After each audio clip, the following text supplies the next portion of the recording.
mu ndaba y'ebintu kirabika Mpuuga ne gurupu ye ebintu bitandise okubeera nga bibatagalako. Ebintu bitandise okubeera nga bibatagalako era weewaawo kasukaali kalabika keeko. Kasukaali kalabika keeko muganda wange. Newankubadde bagamba mukalukalu tajja busera, naye musajja mukulu Mpuuga bw'atyo mu ngeri y'okwekaza alabudde ekibiina kya Nuupu.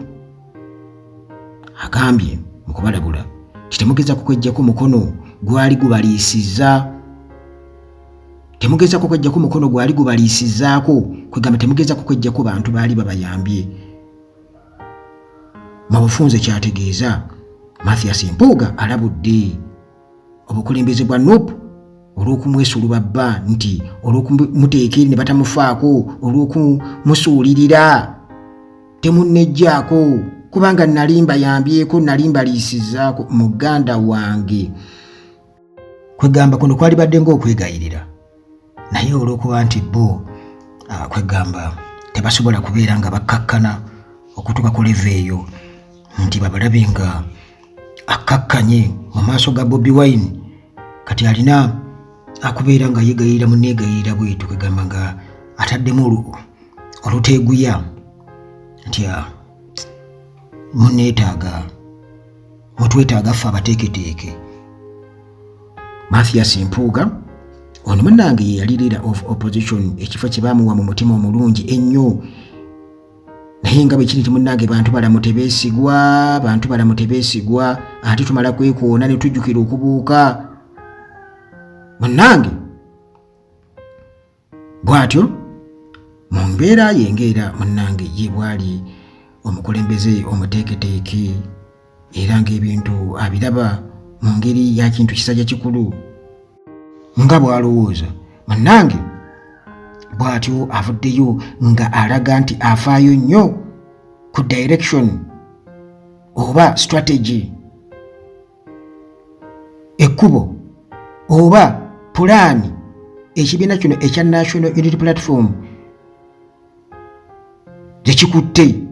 okubeera nti kyeyongera mu maaso, ng'alabanga kwegamba ate ekiwaba kubanga bo munnange nga bo nga Mathias Mpuuga ne gurupu ye nti baamakulu nnyo, baali bali tebabejjaako. Anti muganda wange abantu bo bwe batyo tebakola nsobi yonna, kasita bo bakulaba batandikira bukubeera nga baboogerako abaami bano Mathias Mpuuga. Nze nno nga Uganda Atalaje sijja kubalimba, nze omu ku abo abantu abali bagamba naye oba abantu bano beekuba mu mutima biri byali byadda, naye kati okusinziira ku bintu nga bye bigenda mu maaso bateekwa okubanga kati nabo balaba mu butuufu basaanye okubaako we batuula, basaanye okubeerako we bateeka engalabi zaabwe, bakkirize bagambe nti tutambulire wano, guno gwe musaayi omuto okusobola okubeera nga munnange gututwala mu maaso. Kumbe bajja na bunyoomi, ffe twasoma oluzungu lwaffe kijja kitya okuba nti tetulukozesa, twali bali tulukozesa ffe abakulembera so si kutukulembera. Naye ate era munnange bagamba nnyama ntono ate nga si ntono okubeera leader of opposition nga kyekifo kye wali obaddeko kyokka eky'amaanyi mu bulamu bwo n'olema okusiima. Ate bano banaakusiima batya munnange kasita ofuuka envunza, balina kukutundula n'ekibondo ne bakijjamu. Kati munnange okusinziira ku Mathias Mpuuga agamba nti Nuupu emaze emyezi 12 nga baamusuula eri, baamusenza luti nga bamusidelininga, naye nga twogera amazima Nuupu yali esidelininzeeko oba yali yeekutudde ku Mpuuga ye yagyekutulako. Baamugamba tutegedde bannange obukadde 5, yes kale ekifo ekyo ky'oba komishona kiveeko, komawo ku kitebe tulabe kyekyokukola, ng'akyalina deputy president banamujja kuba deputy president, wetondera abantu ojje tulabe kyekyokukola. Kwe atwejje mu kintu ky'enguzi tukyejjeko, tukyejjeko ekyenguzi, tukyejjeko ekikoliga ekyo nti nedda nze sita 5 ani ava ku bikadde 5. Obukadde 5 bwatwala kitiibwa, kubanga kakakuŋŋunta kokka kugambye nti nze nga Uganda Talagi nange nagamba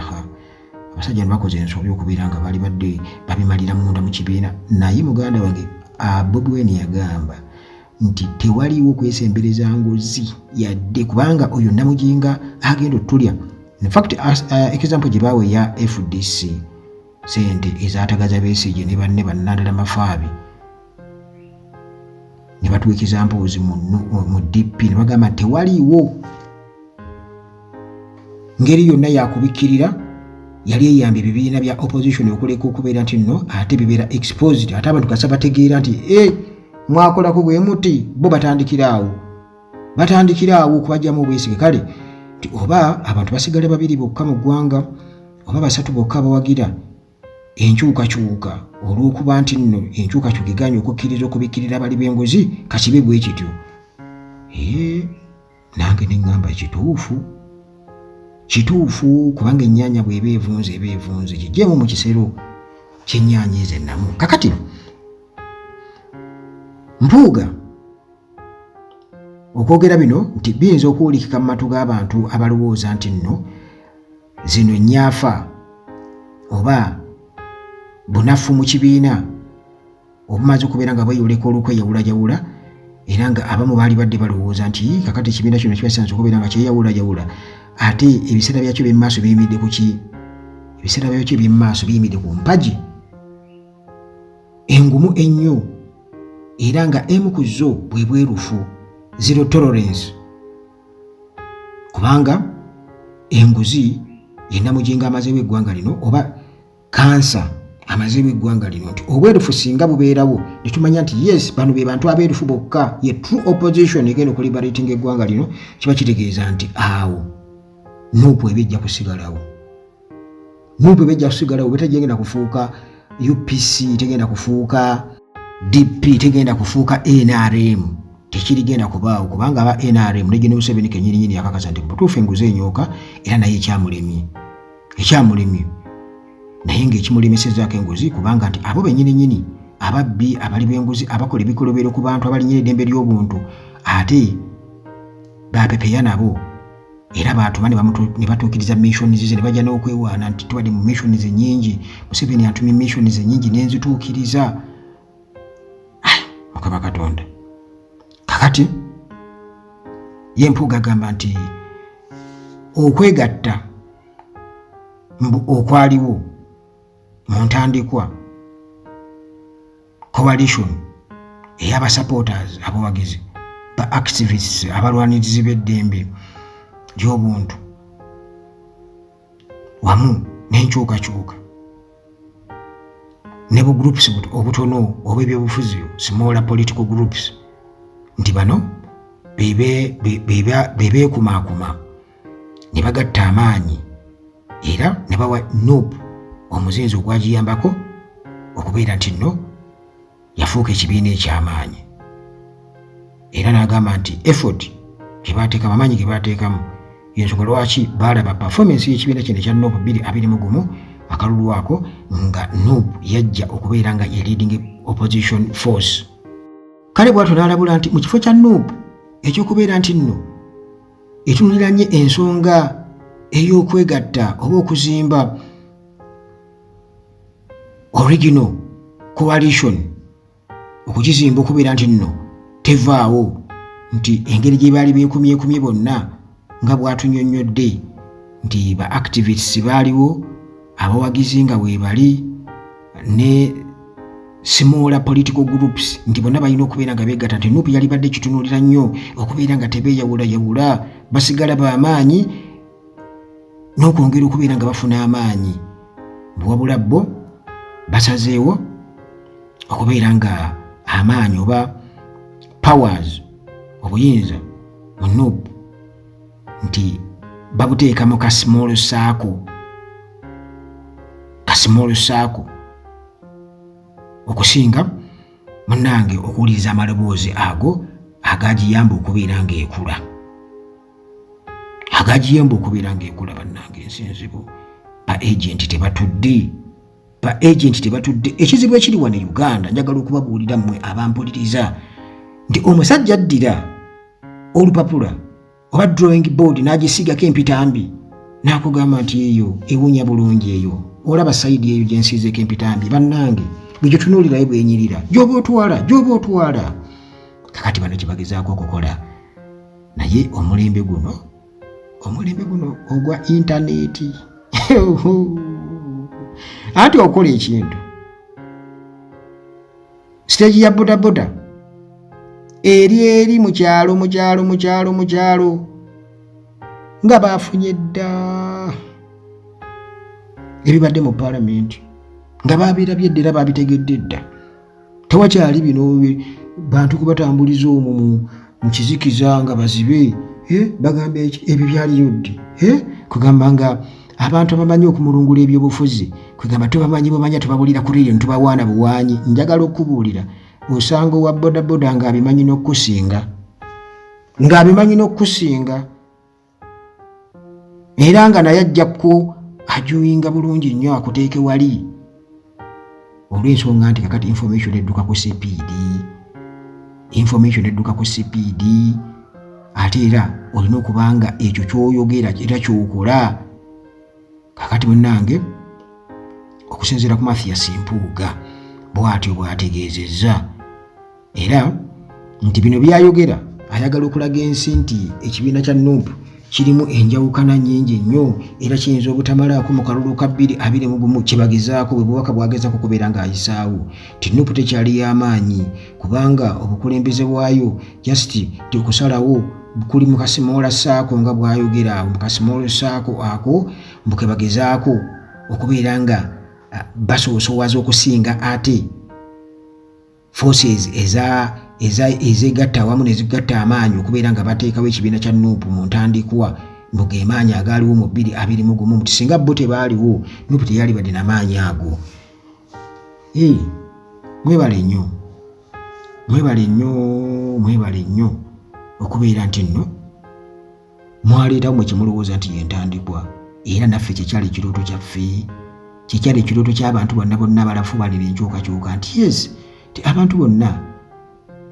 aboogera ku kigambo ekyo era abawulira omulanga nga enkyukakyuka eyogeddwako katwegatte enkyukakyuka ebeewo naye olw'okuba nti nno essente zaafuuka essente kubanga ebintu byonna ebikolebwa mu kunafuya opposition byonna bitandikira ku paper money. Empapula ebintu sitebabikwata mpapula ebitaano tannabyogerako ebyo ebyezibika abantu bakyabanja bitaano bakyamugamba wange zaayo ebitaano kati ziweddewo kyekikwogeza ekyo takifuna mu makulu ye kenyini ntamanyi nti yabetraying yagamba forces ezatandikawo ekibiina naye yaziryamu olukwe amaanyi ago yagalyamu olukwe olw'ebitaano yalina ekibiina kyabwe kye bayita Ssuubi kye baali bagize lwaki essuubi lyabaggwamu omuntu yalina okwebuuza bwanika kenyini alina ekibiina naye kenyini yakiteeka eri najja abuukire ku byabalala n'essaawa eno akyalina omukisa okukola ekibiina naye yagaana kyokka ate NUP gyali teyaba kyakayiga ate gye yeesibamu neweebuuza juzi ekkooti yalagira aba NRM Youth League abaali bawaabye omusango ku bukulembeze mbu ekisaana kyaggwako eky'emyaka 5 ne balemera mu ofiisi ne babagamba nti okusinziira munnange constitution y'ekibiina ekyo kikkirizibwa okubeera nti singa babeera bakkiriza obukulembeze bwa NRM nti tugenda mu maaso bwe tutyo mbu babeera basazeewo balina obuyinza obwo kale mmwe abemulugunya bwe babagamba kkooti bwe yagamba mugende mukole ebibiina ebyammwe mugende mukole ekibiina kyammwe teri agenda kubagaana sobira kubanga kkooti yali entuufu ku sayidi zeeyo kale Mpuuga yali badde engeri yali nti musajja muyivu nnyo sisuubira kuba nti ebyo teyabiwulira kkooti ng'eragira banna NRM abaali bemulugunya okugenda okukola ekibiina ekyabwe naye ekirabika ndowooza atandise okwezuula ebitaano biweddewo ate okwongera endala olina okuba nga olina kyokoze onokulaga waaka so si bugende bugenzi kwesesaasesa mu ofiisi y'omukyalo oli nga weesesaasesa mbulu mutwalize ekiboozi amalirize akwate mu kaseefu akuwe. Ebitaano baabikuwa era n'okkiriza nti wabifuna era tobizzayo nti wabifuna mu mateeka. Jjukira nti bano baalina Abeid Bwanika e Masaka juzi ne bali emabegako batugamba nti bagenda kukola ekibiina ekyabwe. Kiki ekyabaawo kubanga bwe muba nga mulina ebibiina oludde bye mwali mugezezzaako kuteekawo Bwanika alina ekiki ate n'ekyassuubi nakyo kiri awo nti byali bigenda kwegatta oboolyawo baali bigenda kwegatta bakolemu ekyamaanyi bakole okusinga okuddawo kuba kati bannayuganda bo bamanyi bulungi nnyo era nga bwe kyali mu ntandikwa nti kye bayita malls ensolima zibaddengawo mu opposition era zikyalimu naye akazito ke bazitaddeko kasokaali muganda wenkananiza okubeera nkanuka kubanga tolina okufuna ssente ng'olina ensonga lwaki ssente ezo ozifunye. Ssente bw'ozifuna okuva eri baba bazikuwadde genda olwanyise kino na kino. Kati bwe kiba nti eri bakutegedde tebakukkiriza yadde naawe kennyini ofuna ensonyi okugendayo ku kitebe kya Nuupu bakuyise mu nkiiko ez'enjawulo obeerewo nga musalawo ku kyona kino n'otagenda ne mudda ku radio ne mwogera Abeid Bwanika n'ayogera kino n'ayogera nakiri. Kaseera katuuka tugenda mu kalulu ka 2026 buli mbuzi ku nkondo yaayo newankubadde akalulu si kyekintu kye nalibadde nyenyumirizaamu ennyo nga nze Uganda at large naye abakulembeze oba abafuzi be tulina bo bakolerera bifo bafa kimu kudda mu paalamenti kye bafaako kyokka tebafa ku nkyukakyuka kudda mu paalamenti basobole okubeera ng'ate bongera okukalakata. Tugende mu maaso bbaka 231 tugende tweyongereyo muganda wange embeera erabika tegenda kuba nnyangu yadde n'akamu kubanga abantu babataddeko amaaso bati babalaba